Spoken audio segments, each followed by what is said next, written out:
vamos a llevar a cabo ahora una pequeña mesa redonda. Cuando planificamos esta jornada, pensamos pues en cómo podríamos terminarla y pensamos que quizá una buena forma era hacer una pequeña mesa redonda que sirviera un poco de balance, de resumen a todo lo que se ha expuesto a lo largo de este día tan intenso, con tal cantidad de exposiciones sobre proyectos muy diferentes, con problemáticas muy diferentes, planteamientos distintos y también con muchos puntos en común. Para ello, lo que pensamos fue contar con la presencia de 4 investigadores, 2 de la casa, 2 de fuera, que bueno, son especialmente representativos dentro de su ámbito y dentro del trabajo en humanidades digitales. Y para dinamizar un poco también la mesa redonda, en lugar de proceder al sistema tradicional de que cada uno haga una pequeña exposición o ponencia, lo que pensamos Isabel y yo fue, pues aprovechándonos de su bondad, pasarles una lista previa de preguntas, bueno, más o menos comprometidas, para que las prepararan un poco, las planteáramos a lo largo de la mesa redonda, y la idea que tenemos es que en cualquier momento la gente del público pueda intervenir y pueda levantar la mano y hacer una pregunta si lo considera oportuno, de forma que podamos dinamizar un poco todo. El tiempo con el que contamos prácticamente es casi mínimo. Entonces no me voy a extender en presentaciones porque de hecho a 3 de ellos habéis tenido oportunidad de asistir a sus presentaciones. Es el caso de Ana Crespo, que es investigadora del Instituto de Historia y que bueno, ha expuesto su proyecto en relación con las humanidades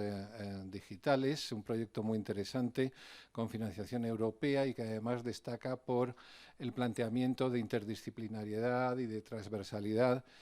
Yo creo que de forma muy clara, es un ejemplo muy claro de por dónde van los tiros con relación a estos conceptos que estamos manejando a lo largo del día constantemente. Tenemos a Pilar García Mutón, es profesora de investigación del Instituto de Lengua, Literatura y Antropología, ha sido directora de ese instituto durante años, ha sido directora de la Revista Española de Filología, en fin,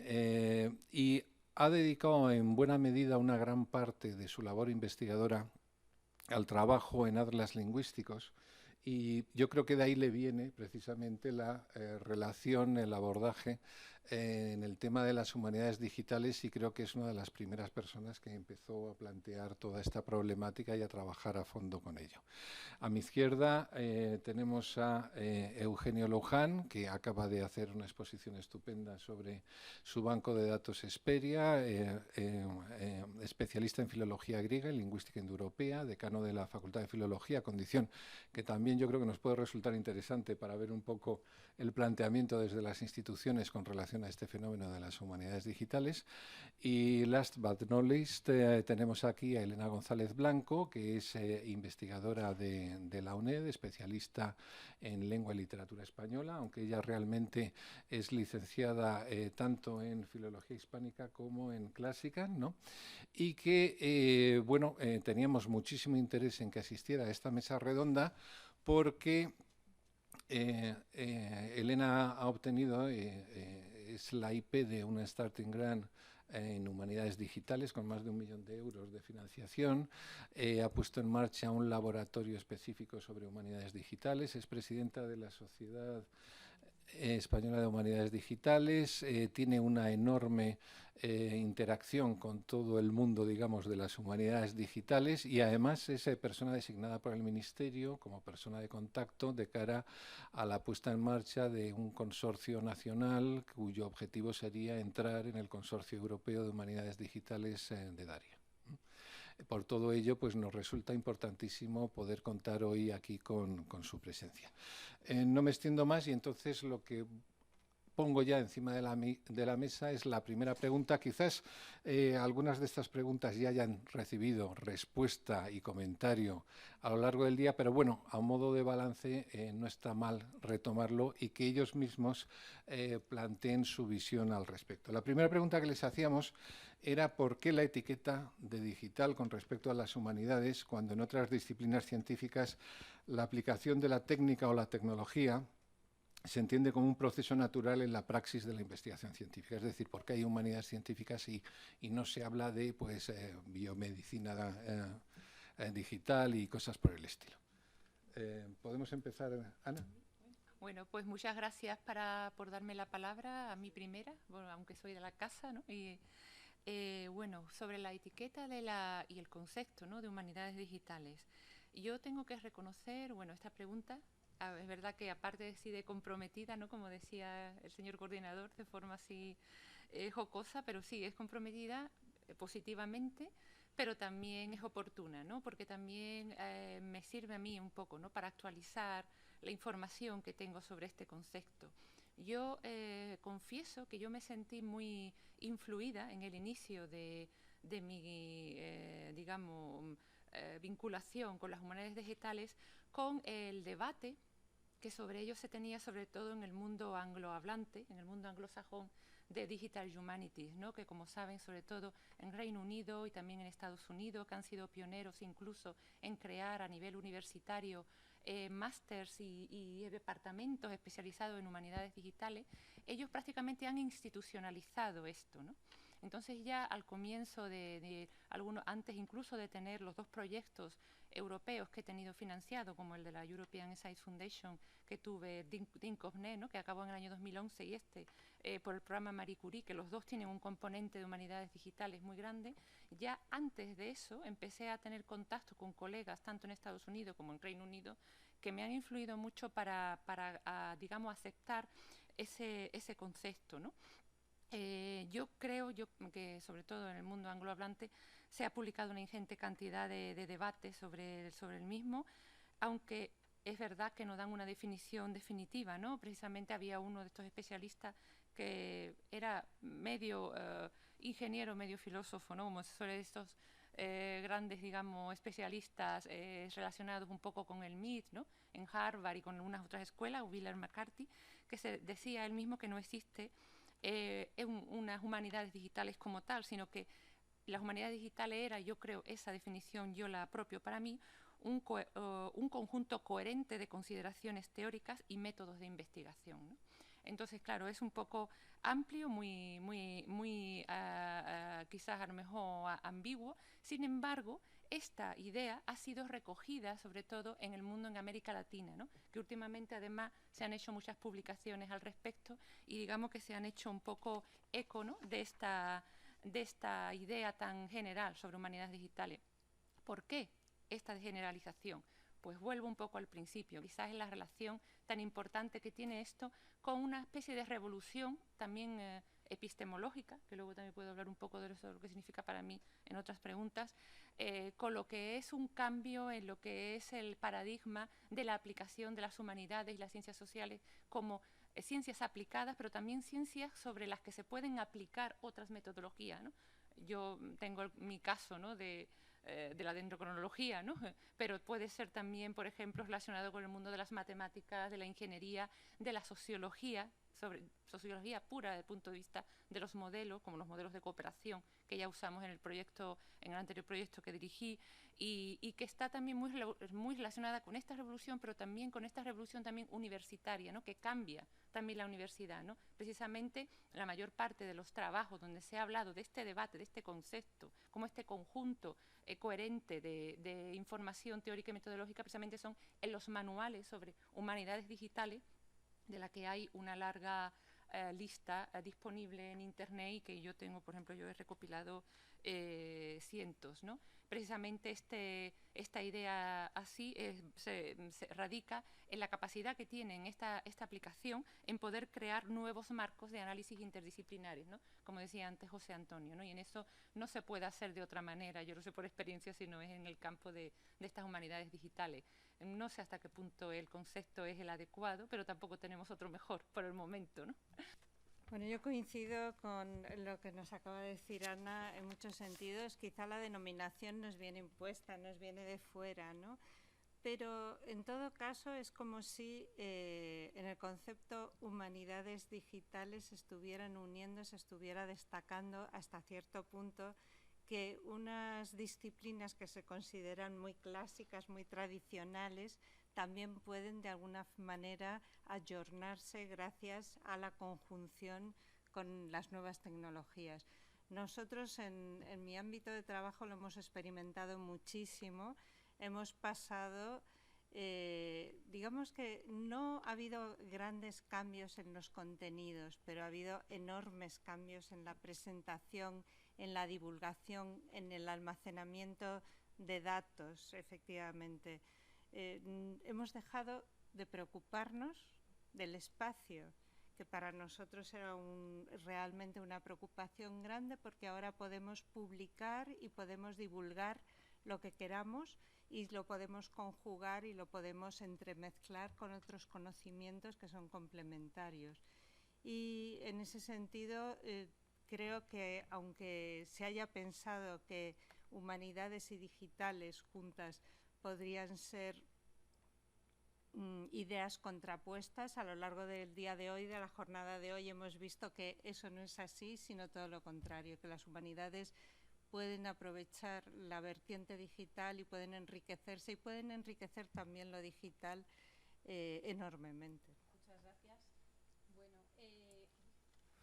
yo en primer lugar, bueno, agradecer la presentación y las palabras, porque soy la última que ha llegado aquí y la verdad es que es un honor estar en una institución que fue mi casa hace ya bastantes años, pero que todavía pues la sigo sintiendo como mis primeros pasos en la carrera académica, y verdaderamente, bueno, pues comparar aquellos años hace pues 10 años y compararlo como estamos viviendo ahora, el propio enfoque de las disciplinas, pues ya supone un cambio verdaderamente de cómo se está enfocando el tema.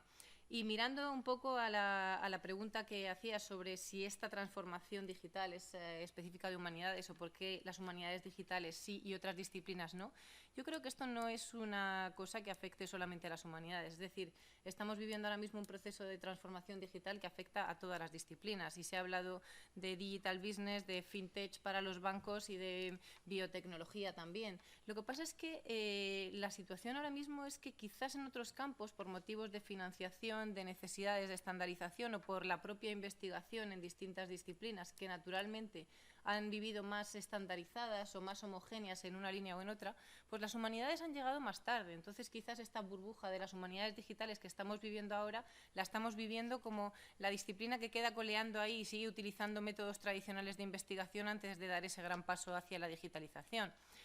Yo creo que ahora mismo, cuando hablamos de humanidades digitales, quizás hablamos demasiado, nos preocupa demasiado el propio concepto, y lo que deberíamos de preocuparnos más es por el cambio de paradigma. Es decir, hay que pasar a la acción y dejar de pensar por qué hablamos de humanidades digitales, pero sí que tenemos que ver, bueno, pues cómo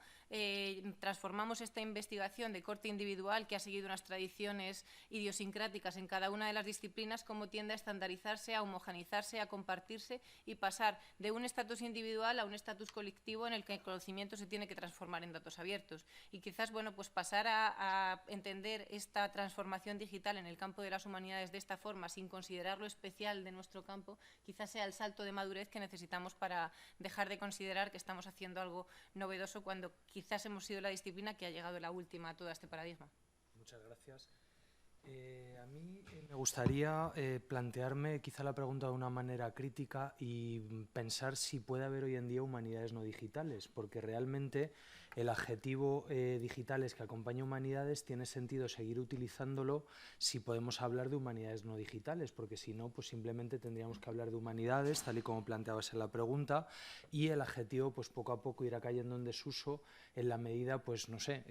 igual que hoy en día cuando uno dice que va a enviar un correo, pues salvo que especifique lo contrario, todo el mundo entiende que va a enviar un correo electrónico y no al revés, uno espera que le llegue una carta. Entonces quizá lo de humanidades digitales, pues como han dicho ya algunas de mis compañeras en la mesa, pues se debe a que las humanidades han llegado más tarde a este ámbito de utilización sistemática de los recursos informáticos y de las herramientas que proporcionaban las tecnologías de la información, y por eso pues ha tenido un cierto auge. Y lo que pasa es que yo no tengo clara la respuesta de si todavía, al menos hoy en día, todas las humanidades son digitales o deberían ser digitales. Porque veo claro que hay determinados ámbitos en los que no me cuesta nada poner el adjetivo de digital.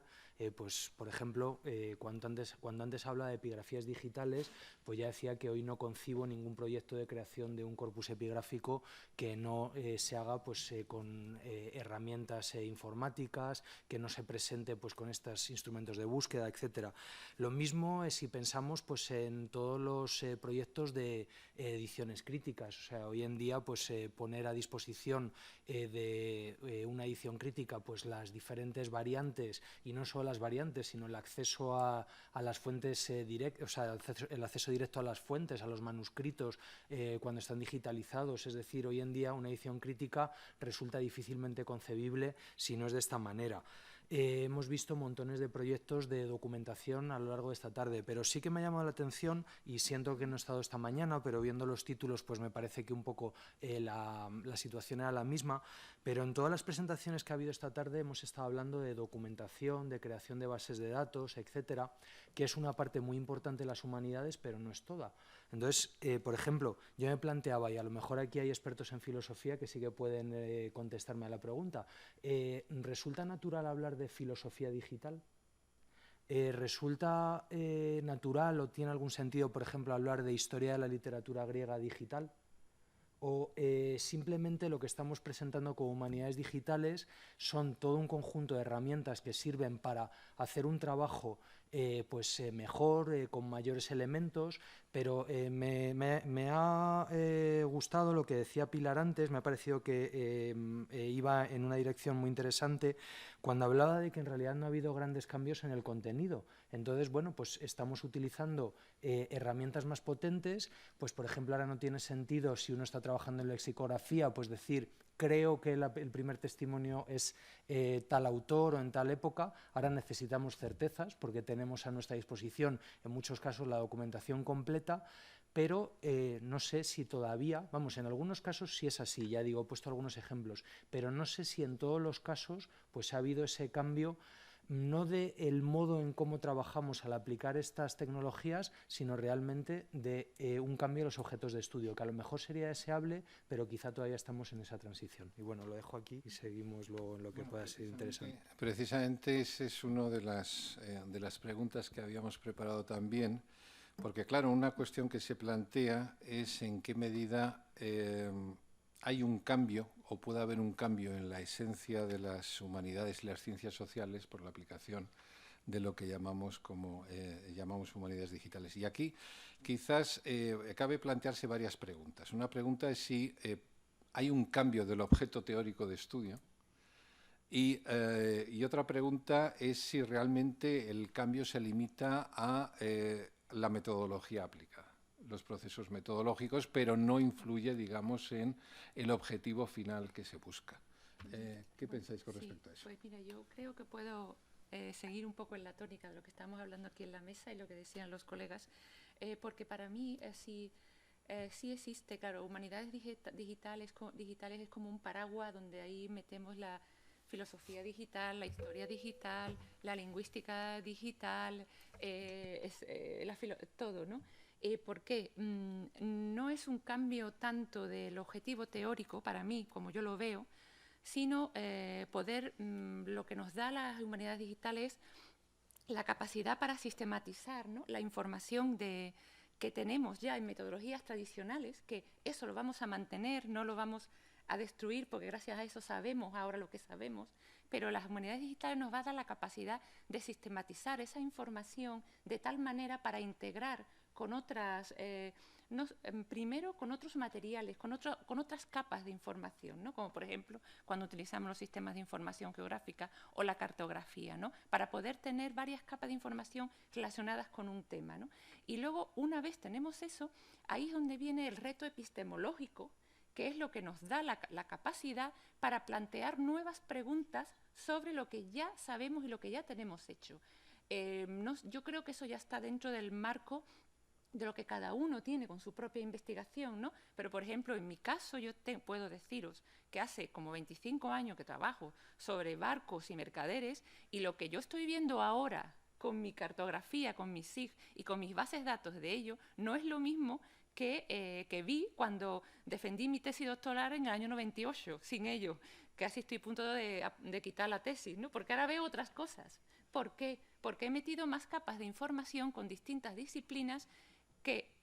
no me va a quitar los datos que ya he recogido durante años atrás, sino que eso me va a enriquecer con otras nuevas perspectivas. Y ahí es donde puede haber lo que yo llamaba antes el reto epistemológico. Ahí. Entonces yo creo que ahí es donde está realmente el valor de las humanidades digitales. Es innovación. Innovación, además, los que sabéis latín mejor que yo, no es inventar algo nuevo, es coger lo que ya tenemos y mejorarlo con nuevas aplicaciones, con nuevas capacidades, ¿no? con una nueva visión sobre las cosas, ¿no? Ahí es donde yo creo que es el corazón de las humanidades digitales. Lingüística, fonética, dialectología, Bueno, hay un cambio de métodos, supone también un cambio de objetivos, de pronto descubres... Tenemos muchísima más información que antes, eso es indudable, la tenemos más estructurada también, tenemos acceso inmediato a ella. Por ejemplo, en fonética, que no es exactamente mi campo de trabajo, pero es un campo de trabajo cercano. Hay los programas que tenemos ahora, como el PRAT, que antes para hacer un análisis fonético había que tener unos aparatos, los que tenía don Tomás Navarro Tomás, que eran complicadísimos, que había que encargarlos a Hamburgo, tenían que manejar los expertos. Hoy, con un programa informático se pueden hacer los mismos análisis y de muchísima mayor calidad. Por ejemplo, tenemos en ese sentido útiles herramientas que son infinitamente más sofisticadas. En mi caso, yo me dedico a hacer geografía lingüística. Para mí, la geolocalización de los materiales es fundamental, pero también la reutilización de esos materiales. Nosotros antes imprimíamos un mapa lingüístico, el resultado de las encuestas, y teníamos que elegir las formas que iban a imprimirse en papel, en un proceso costosísimo. Hoy lo hacemos a través de una base de datos que además podemos reutilizar de distintas maneras y de distintas formas. Sin embargo, a mí sí me gustaría plantear una cuestión que personalmente me preocupa. En nuestro campo de trabajo se ha avanzado mucho, tenemos más disponibilidad de datos, más herramientas. Lo que decía Ana antes, o sea, de repente tienes dónde elegir, tienes tanto que manejar y, sin embargo, lo que se observa es que las herramientas digitales están permitiendo presentaciones espectaculares que se proporcionan y que realmente hacen que la gente se admire. Y, sin embargo, algo a lo que se refería Antonio Lafuente esta mañana está pasando, que es que la reflexión crítica, la parte filológica de estudio detenido sobre esos materiales a los que ahora se tiene acceso de miles de maneras más que antes, eso, en cambio, normalmente es un estadio al que no se llega, se para en la representación. Desde la perspectiva de tu proyecto, tema metodología, el cambio metodológico es evidente. Objetivos, ¿realmente planteas objetivos diferentes? A ver, en este sentido, yo creo que todo este tema de, bueno, pues el enfoque de humanidades digitales hacia una disciplina o hacia un objeto de estudio tradicional de humanidades cambia mucho, y no solamente en términos metodológicos, sino en términos de aproximación al propio objeto de estudio. Es decir, además es un proceso gradual que va siguiendo distintas fases, desde la primera fase, que sería esa digitalización, de tener la información al alcance, de tener todos los materiales para poder estudiar, que hace que pasemos de un análisis cualitativo que enfoca 1 o 2 testimonios al mismo tiempo con una búsqueda limitada en un radio pequeño, a que tengamos acceso a una cantidad de información tremenda. Pero el problema es que, bueno, quizás muchos proyectos o muchas cosas se quedan ahí, nos quedamos todavía en la fase del incunable digital, de tratar de hacer lo que seguíamos haciendo en humanidades pero poniéndolo en una pantalla. Entonces quizás el reto está en cambiar todo eso y dar un paso más allá, es decir, cuestionar los propios resultados de investigación y hacer, pues, lo que Moretti llama distant reading, es decir, aplicar un enfoque cuantitativo, estadístico, distante, importante hacer un estudio comparativo mucho más grande, aplicar técnicas de minería de datos, es decir, bueno, pues cuestionar un poco la propia metodología de investigación, que lo que hace, bueno, pues por poner un ejemplo es un ejemplo bastante interesante en este sentido, pues es la aplicación de sistemas estadísticos de análisis de autoría para el tema de análisis textual. ¿Esto qué hace? Pues poner en cuestión teorías que se llevan afirmando durante años, como la autoría de Lazarillo o bueno, pues la afiliación de un determinado manuscrito, por análisis puramente matemáticos realizados por un ordenador. Entonces, esto hace que sea necesaria la revisión de muchos años de investigación filológica en este sentido. ¿Cómo se aplica a nuestro campo concreto y específicamente al proyecto que nosotros estamos haciendo? Bien, yo empecé trabajando sobre análisis de poesía medieval, hice una tesis de literatura comparada, comparando textos latinos, franceses, italianos y la historia del alejandrino, básicamente, bueno, pues haciendo esta investigación a mano. Conforme fue avanzando los años, pues empecé a utilizar bases de datos para contrastar esta información, encontré información digitalizada, pero llegó un punto en que, bueno, pues me encontré que había una base de datos, que eran los Analecta Ígnica digitalizados, con el cual, bueno, pues toda esta información que habría sido imposible de localizar, pues estaba a un clic en la biblioteca de la Universidad de Harvard. Pero eso no solo se paró ahí, sino que el siguiente paso fue cuestionar bueno, ¿y yo puedo crear un repertorio de poesía medieval castellana? ¿Puedo hacer que toda la información poética, que no solamente se centre en el alejandrino, pueda ser encontrable con un solo clic y hacer que todo esto que yo estoy haciendo sirva para que haya un paso más detrás de esto en la investigación, o sea, realmente para que sea una piedra sobre el que llegue después pueda construir algo más? Y eso fue lo que empezamos a hacer. Pero una vez empezamos a crear este repertorio, bueno, pues nos dimos cuenta de que había otra serie de piezas involucradas, como el tema del acceso a los corpus, la cuestión de las ediciones digitales, es decir, que ya no solamente uno se queda en una línea de estudio, sino que toca otra serie de aspectos que son muy necesarios y que hacen necesariamente que el meterse en campos de humanidades digitales hagan ampliar el objeto de estudio y se desdibujen un poco las disciplinas. Es decir, nosotros también estamos usando GIS y estamos haciendo filología. Hace unos años era un poco impensable que un filólogo utilizara mapas. Este tipo de cosas hace cuestionar efectivamente que las humanidades digitales son una disciplina distinta, que ya no tiene que ver con filología digital o con historia digital, sino que es más bien, bueno, una informática aplicada que se queda un poco en un estatus intermedio entre informática y humanidades. Y eso fue el siguiente paso que experimentamos con el proyecto europeo. Es decir, bueno, pues si ahora mismo estamos construyendo repertorios, pero el problema que tenemos al construir nuestro repertorio es que va a haber 10 repertorios distintos, lo que tenemos que hacer es comunicarlos. Y si la tecnología permite que todos esos repertorios se puedan comunicar, creemos un sistema que tecnológicamente haga esto viable, porque la tecnología existe. Y ese fue un poco el siguiente salto cualitativo que tratamos de dar y es un poco lo que estamos haciendo. Tratar de, bueno, pues estandarizar toda esa información que ya existe, hacer un proyecto grande que permita comunicar toda esa información y luego procesarla automáticamente para que toda esa información sea encontrable. Entonces, bueno, pues quizás el propio caso de la evolución de la investigación pueda servir para ilustrar pues cómo uno va madurando dentro de esta propia evolución de las humanidades digitales aplicadas a una disciplina. Muchas gracias, Eugenio. Sí. ¿Cuál es tu opinión al respecto? ¿Objetivos, metodología, Sí, hay cambios, no hay cambios? Efectivamente, yo creo que lo que permite desde luego la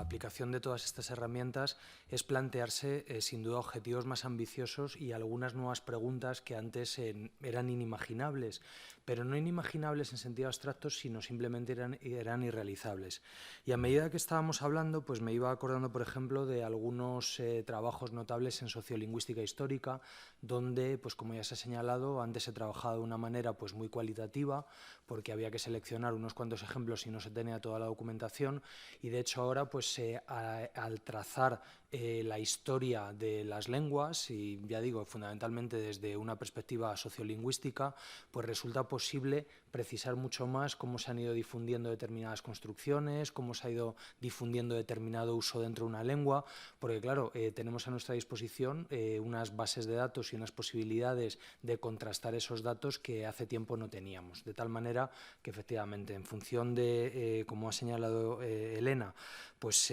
toda esta enorme masa de datos que tenemos a nuestra disposición, muchas preguntas que antes tenían ese carácter de pues un poco de la intuición del investigador a la vista de unos cuantos ejemplos ahora pueden tratarse de otra manera. Sin embargo, también lo que veo es que a veces lo que estamos imponiendo es una metodología puramente cuantitativa sobre elementos que a veces no se pueden tratar de esa manera si no podemos refinar esas metodologías cuantitativas todo lo necesario. Estaba pensando en este caso, por ejemplo, en todos los trabajos que se están haciendo de comparación a gran escala de léxico para el establecimiento de familias lingüísticas, reconstrucción de protolenguas, etcétera, donde pues, en muchos casos, dado que resulta fácil pues, hacer esa comparación de una manera automática utilizando pues, grandes bases de datos y pues, diccionarios de muchísimas lenguas, de variedades de la misma lengua, etcétera, pero a veces tenemos la sensación de que los resultados a los que se llega, pues aunque estén basados en grandes masas de datos, pero sin embargo pues carecen de una fiabilidad porque todavía no sabemos o tenemos que refinar también cómo tenemos que programar y cómo tenemos que manejar esa enorme masa de datos para que realmente esté respondiendo a la pregunta que estamos haciendo. Entonces yo creo que ahí también hay que tener una precaución metodológica de no lanzarse, digamos, a lo cuantitativo sin manejar la cualidad de eso que estamos haciendo con esas grandes masas de datos, porque si no, ciertamente estamos incurriendo en un riesgo. Y bueno, pues volviendo un poco a la pregunta general, yo lo que creo es que precisamente ese es el reto, que es ver con todas las herramientas que tenemos a nuestra disposición ahora, qué tipo de preguntas podemos plantearnos que realmente no se estaban planteando hace tiempo y resultan interesantes desde el punto de vista de los objetos de nuestras disciplinas. Y si me permites, por añadir una cuestión más, también me preocupa del sintagma humanidades digitales la parte humanidades, porque obviamente desde una perspectiva tradicional, pues aunque más o menos todos sabemos lo que significan humanidades, digo más o menos porque seguro que si nos ponemos a tratarlo en detalle, pues tendríamos también nuestras diferencias,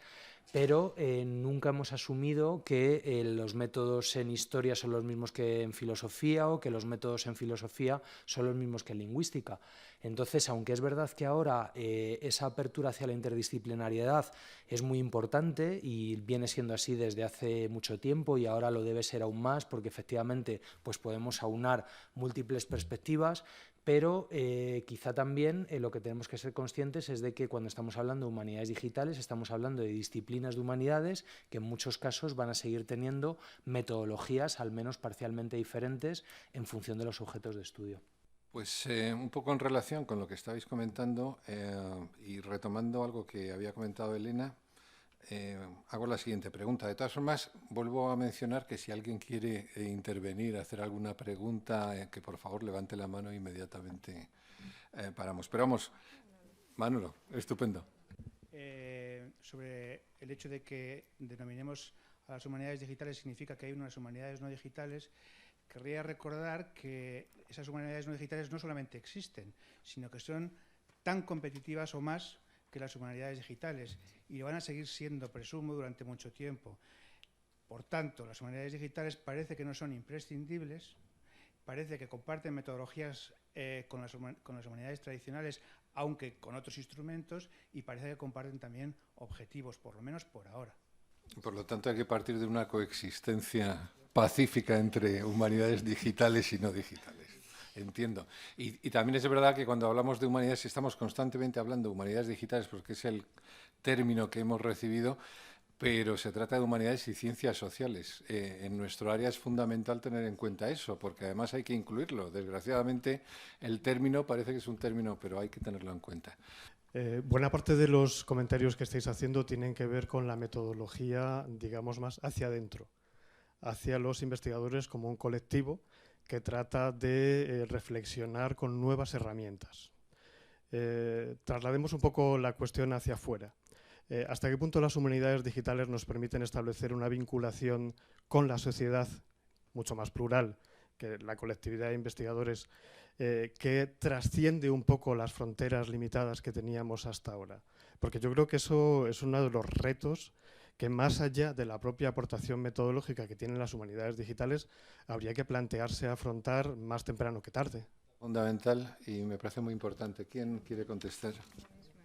Yo voy a empezar a decir un poco mi opinión, basado un poco en la experiencia y también un poco en mis convicciones personales, ¿no? Y también está muy relacionado con lo que Pilar antes comentaba, de esa preocupación que efectivamente tenemos de qué tipo de análisis, cuando tengamos todos los datos, cuando tengamos esa integración de información, qué vamos a hacer con ello, ¿no? ¿Dónde vamos a ir? Si existe un más allá de esa misma recopilación y qué metodologías y qué marco teórico vamos a aplicar, ¿no? Yo creo que eso está muy relacionado con lo que se llama un poco el tema del producto final, ¿no? Normalmente los que tenemos experiencia en luchar con los programas marcos de la Unión Europea hemos leído hasta la saciedad, que bueno, incluso yo hace poco fui evaluada en el que tengo ahora, y lo que me pedían era el de product itself. Ellos lo que quieren es, no, sí, publicaciones peer review y libros, eso está muy bien, vale, eso es para el currículum prácticamente del científico, pero queremos ver en una web, queremos ver en una plataforma lo que es el producto en sí mismo, ¿no? Entonces, por supuesto, lo hice, muy evidentemente, porque para eso me dieron el dinero que me han dado. Pero también lo hice por otra razón relacionado con lo que Pilar comentaba y con lo que queremos, ¿no? Como científicos, como profesores. Queremos, o sea, tenemos un poco la idea, bueno, yo tengo una grata experiencia dentro del proyecto Force Discovery, porque he tenido a 18 fellows contratados, algunos de ellos ya han acabado sus trabajos, que se han, digamos, alimentado para sus trabajos personales, incluso tesis doctorales, de todas esas plataformas de información que hemos estado recopilando, porque está muy relacionado también, y desde el punto de vista metodológico, con la minería de datos, ¿no? Yo, por ejemplo, yo tenía mi base de datos, que es inmensa, pero lo que puedo hacer en el programa que estamos ahora realizando y con el proyecto que también tenemos con la unidad SIG y más cosas que espero que en el futuro vayamos implementando, es que estamos consiguiendo integrar esa información con otras bases de datos y plataformas que trabajan en temas similares o paralelos con los que se puede integrar. O sea, yo, por ejemplo, mi base de datos, que es de mercaderes y de barco en rutas marítimas, pues la puedo integrar con la base de datos del Zoom, que es la base de datos más importante que hay sobre comercio global, de productos, de mercancías. Entonces, claro, la información casa una con otra, se coteja. ¿Que eso lo podemos hacer los investigadores aisladamente? No, porque somos seres humanos y no, pues estamos limitados humanamente, ¿no? Pero podemos, gracias a esas herramientas, podemos integrar esa información. Lo podemos hacer, nosotros mismos podemos hacer ese trabajo. Eso queda como producto, porque claro, está dentro un poco de también de estos programas europeos de las Spatial Data Infrastructure, ¿no? Y todos esos programas a los que se aspira, ¿no? En la Unión Europea, dentro del programa INSPIRE. Pero al mismo tiempo, en nuestro magisterio personal, con los proyectos que estamos liderando, pues va a haber gente por detrás nuestra, gente joven, que de alguna manera pues va a poder desarrollar trabajos suyos gracias a esa información, ¿no? Y lamentablemente, incluso también lo decimos, la cooperación tanto del científico que tenemos nuestras bases de datos, nuestra cartografía, etcétera, pero nuestras plataformas, pero también en colaboración, y esto es muy importante, con museos, con bibliotecas, donde se digitaliza información, porque lamentablemente, probablemente dentro de unos años no se va a poder ir a un archivo, Dios no lo quiera, a ver la documentación original, porque va a estar tan estropeada que no vamos a poder a lo mejor leerla. A lo mejor dentro de 50, 60 años va a haber problemas así. Y como no tenemos copyright de esos documentos, pues lo vamos a dejar ahí en unas plataformas digitales donde nuevas generaciones en el futuro van a poder acceder a ellas. Ese también es el product itself, ¿no? Que decía la Unión Europea. Bueno, eso son un poco varias cosas en una, pero es un poco mi inquietud personal también como científica. Bueno, yo en ese sentido creo que tienes mucha razón, que en realidad tenemos una responsabilidad social en transferencia de conocimiento que se puede cumplir y se puede cumplir mucho más ampliamente y ampliar muchísimo el rango de, digamos, los usuarios, hemos estado diciendo hoy, pero la gente normal. Por ejemplo, en nuestro caso, que esta mañana hablábamos de la edición de un bien patrimonial cultural de toda la península que no ha salido al público, no se ha podido utilizar, no tenemos memoria histórica de nuestro propio patrimonio lingüístico anterior a la Guerra Civil. Claro. Con esto, hoy en día tendríamos una especie, dentro de lo que cabe, una especie de diccionario histórico, atlas histórico lingüístico. Después de la guerra ha habido cambios lingüísticos, movimientos demográficos, etcétera, etcétera. A la gente normal que no hace falta que sean nuestros propios becarios, que también, ¿no? Y que para nosotros mismos es un bien muy, muy valioso. Para la gente normal, el poder acceder hoy cada vez la gente utiliza más los medios digitales, la web se mueve con facilidad. El poder acceder a cómo era su pueblo, cómo decían tal cosa en su pueblo, las fotos de los que podrían ser sus abuelos y lo que era la cultura material que después se ha perdido con la mecanización, todo eso lo tenemos en esa base de datos que es ese atlas lingüístico inédito, ¿no?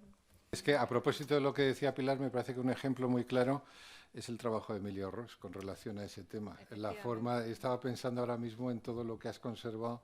gracias, creo que es un ejemplo clarísimo de transferencia.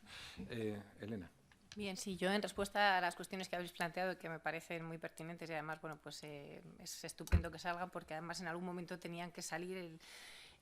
creo que aquí hay tres niveles. Hay tres niveles que además, bueno, pues conviven perfectamente y no son sustituibles unos de otros. Es decir, las humanidades van a seguir existiendo, pues claro. Vamos a seguir investigando en historia, en arte, en lo que sea, pues claro. Y vamos a utilizar el ordenador y vamos a usar el Word y vamos a hacer todo como lo estamos usando y vamos a usar determinadas herramientas para nuestra investigación, sí. Y vamos a seguir haciendo investigación en historia y vamos a mejorar la calidad y la rapidez y toda la investigación con el uso de esas bases de datos. Eso para mí es el nivel de investigador que no tiene tanto por qué considerarse humanidades digitales, sino la evolución natural de esas humanidades. Es decir, ya nadie escribe cosas en lápiz y papel, todo el mundo usa el ordenador y todo el mundo consulta información en bases de datos o a buscar revistas en las webs. Y seguirá esto evolucionando y esas herramientas de uso fácil y, en fin, todo esto se va a ir incorporando de forma natural a nuestra investigación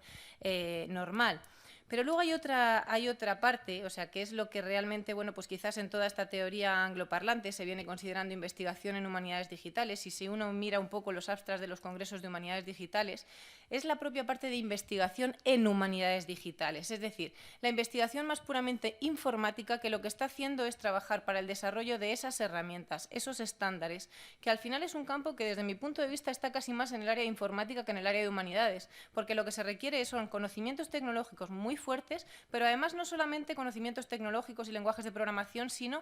esos lenguajes específicos adaptados a los problemas de nuestro campo. Es decir, las personas que trabajan en sistemas de información geográficos saben que hay unos estándares para etiquetar los gazetteer geográficos, los geonames, las tecnologías de geolocalización con XML marcado, una serie de cosas que un informático, por ser informático, no aprende. Y ese es uno de los problemas que cuando un investigador de humanidades quiere hacer un proyecto digital, pues tiene que plantearse a la hora de decir, no me vale cualquier solución informática para resolver mi problema, porque entonces uno se ve abocado a una serie de problemas que es el uso de cualquier tecnología quizás no adecuada para esto. Entonces, para mí ese nivel de investigación de humanidades digitales es un nivel importante en el cual nosotros, como investigadores en humanidades, también tenemos que, en fin, evidentemente el que quiera, pero esforzarnos es decir, esto también es un problema mío, porque al final la falta de calidad en los resultados o en la finura del algoritmo o en la recuperación de la información es quizá porque ese programa lo diseñó un informático y a su lado no había un filólogo indoeuropeo el que le dijo cómo era la regla de variación de la diptongación fonológica. Es decir, entonces ahí yo creo que nuestra labor como investigadores también es muy grande, porque verdaderamente estas cosas, si no se hacen con especialistas, no se puede desarrollar esa tecnología. Y ese es, desde mi punto de vista, el reto más importante de las humanidades digitales en este momento. ¿Cuál es el problema de esto? Esto requiere una formación muy grande y una formación tecnológica que las personas que tradicionalmente estamos educadas en humanidades no tenemos y que a día de hoy la Academia Española en su tradición no ofrece. Entonces esto es una cosa que si queremos llegar a hacer investigación en humanidades digitales de alto nivel, pues tenemos que suplir o tenemos que complementar mediante la creación de equipos interdisciplinares, pero que trabajen juntos de verdad y que aprendan uno de otro constantemente. Y luego hay un tercer nivel, que es el nivel de la difusión, es decir, pero es un nivel que ya no solamente se restringe a las humanidades digitales, sino que de nuevo está dentro de cualquier difusión o divulgación de transferencia de Open Science en cualquier disciplina, que es el uso de todos estos recursos digitales para hacer marketing de la investigación, para hacer difusión, para difundir resultados en la web. Y yo creo que es importante no confundir estos tres niveles, es decir, bueno, pues utilizar todo esto como una herramienta pero bueno, pues saber exactamente dónde me muevo yo, cuál es mi resultado y cómo tengo que difundir esa información y aprovechar, por supuesto, todas estas tecnologías para también poner esto en conocimiento de la sociedad, porque evidentemente esta labor es fundamental. Y para empezar, uno de los problemas también, o quizás de las cosas que deberían de ser más pues más fluidas en este campo es que si todas estas herramientas y todas estas tecnologías existen, el poner a disposición pues todos esos corpus, todos esos datos, todos esos proyectos para que se conozcan y se aprovechen por parte de la sociedad es el primer punto de partida para que todo esto avance. Gracias. Eugenio, no sé si quieres añadir algo. No, poco más puedo añadir porque efectivamente, o sea, parece una parte fundamental y en esto, desde luego, la utilización de herramientas digitales pues facilita mucho la labor, que es toda esa parte de difusión de los resultados, que lógicamente pues la salida que se puede dar hoy a los resultados de los proyectos a través de la difusión, no solo en páginas web o en sitios web, sino a través de otro tipo de recursos, pues es muchísimo mayor que la que podíamos tener hace unos años, y es importante efectivamente devolver a la sociedad esa aportación que hace en la investigación. Sí que hay un tema que tenía anotado para mencionar y que ha ido saliendo, y yo creo que es importante insistir en él, y es que efectivamente yo creo que tenemos que replantearnos en buena medida los programas de formación en las carreras de humanidades, porque hoy en día la utilización de todas estas herramientas no debería ser simplemente un añadido que parece que tiene que venir después del momento en el que uno se ha formado en las herramientas tradicionales, sino que debería ir en paralelo. Y es verdad que en muchas universidades pues ya se han introducido la enseñanza de este tipo de materias, pero ya digo que yo creo que con el tiempo dejarán de ser un añadido a las materias tradicionales y acabarán incorporándose dentro de los lugares que les corresponden en la práctica que tenemos actualmente en la investigación y en el trabajo habitual, incorporando pues todo este tipo de herramientas. Así que yo creo que ahí sí que hay una labor de pensarse cuáles son los programas de formación, el diseño tanto a nivel predoctoral como postdoctoral de cuál es la formación que deben tener los futuros investigadores de humanidades, porque efectivamente hay un cambio radical y no merece la pena que llegue al final de la formación con esa separación que hoy en día pues resulta bastante poco afortunada, de tal manera que si uno, no sé, en el bachillerato va a hacer el bachillerato de humanidades, pues ya no aprende informática, no aprende matemáticas, sino aprende toda una serie de herramientas que luego va a tener que aprender cuando quizá ya sea un momento demasiado tardío, nunca es tarde, pero le hubiera sido mucho más sencillo si fuéramos más allá de esa división. Muy bien, muchas gracias. Bueno, desgraciadamente el tiempo de que disponemos ya se limita a 1 o 2 minutos y nos cortan la luz, me parece. Con lo cual me quedo con las ganas de hacer una pregunta que yo tenía reservada y tenía muchísimo interés y me voy a quedar, pero bueno, la guardaré para una próxima edición. Yo la pregunta ya que ante la curiosidad de Ramón, la pregunta que tenía era cuál debía de ser el papel de los distintos actores en el marco de las humanidades digitales, de los investigadores y el tipo de infraestructura que los investigadores y los técnicos consideraban que debía haber. Pero creo que eso nos puede llevar a un debate enorme, con lo cual no voy a hacer la pregunta. Y lo que voy a hacer, si me permitís, me gustaría darle en 1 minuto que queda, en 2 minutos, que Isabel del Bosque cogiera el micrófono y clausurara la jornada, que me parece que se lo merece, dado que ha sido el alma y la dinamizadora de estas jornadas. Así que, Isabel, por favor, las últimas palabras las tienes tú.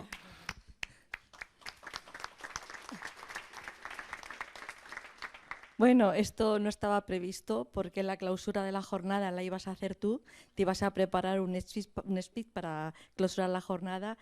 y yo lo único que quiero decir es que les agradezco muchísimo a todos los investigadores del Centro de Ciencias Humanas y Sociales, a la coordinación de área, a todos los invitados de la Universidad Complutense, de la UNED, de la Universidad Carlos III, su disponibilidad a efectuar esta jornada, y que espero que haya más y que haya sido productiva para todos. Muchas gracias a todos.